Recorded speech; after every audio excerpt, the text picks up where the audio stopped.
Сәлем достар, сіздермен бүгін дәл осындай керемет дораяки жасайтын боламыз, яғни японский панкейк. Ол үшін бізге керек болады 2 жұмыртқа, қант, бал, су, ұн, разрыхлитель, ванилин керек болады.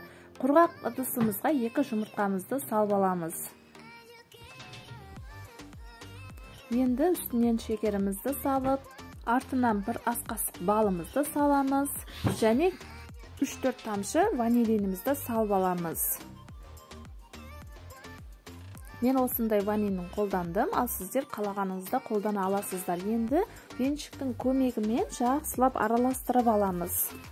Шекерлерін ертіп, жақсылап араластырып алғандан кейін ұнымызды електен өткізіп саламыз. Разрыхлителімізді саламыз, тағы ұнымызды салып, жақсылап венчиктің көмегімен тағы араластыратын боламыз.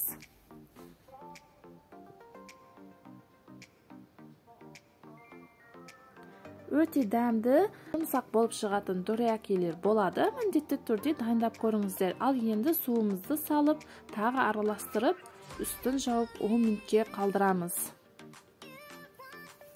Достар, толық рецептін описанияға жазып қалдыратын боламын. Сол жерден қарап жасай аласыздар. Және осы массаны 2-ге көбейтіріп жасай аласыздар. Қамырымыз дәл осындай сұйықтықта болады.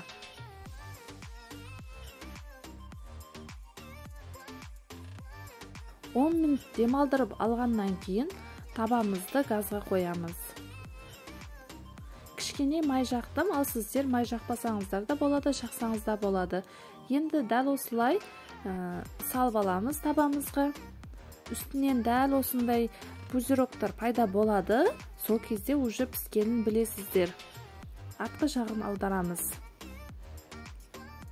Мен біріншісінде май жақтым, қалғандарында май жаққан жоқпын. Өйткені біріншісінде бәрібір май жаққаныңыз дұрыс. Енді сол май жаққандықтан үсті дәл осындай болды.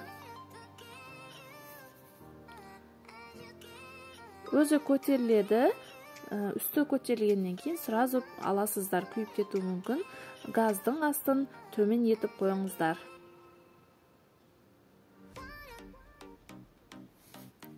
Ал панкейктерімізді де пісіріп алдық. Менде дәл осындай панкейктер болды.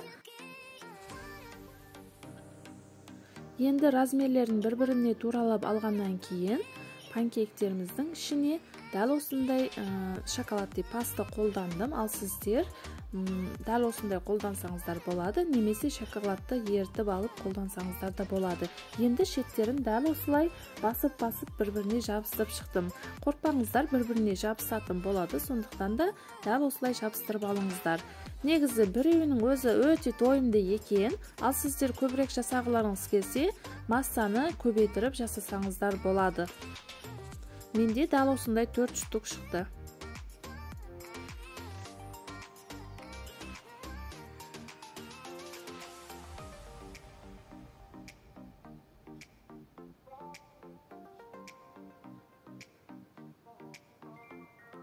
Панкейктерімізді жабыстырып алдық.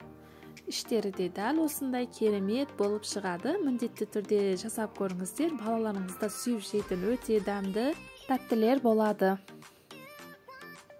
Егер де сіздерге видео ұнаған болса, менің каналыма жазылуды ұмытпаңыз және лайк басып комментарий жаза кетіңіздер.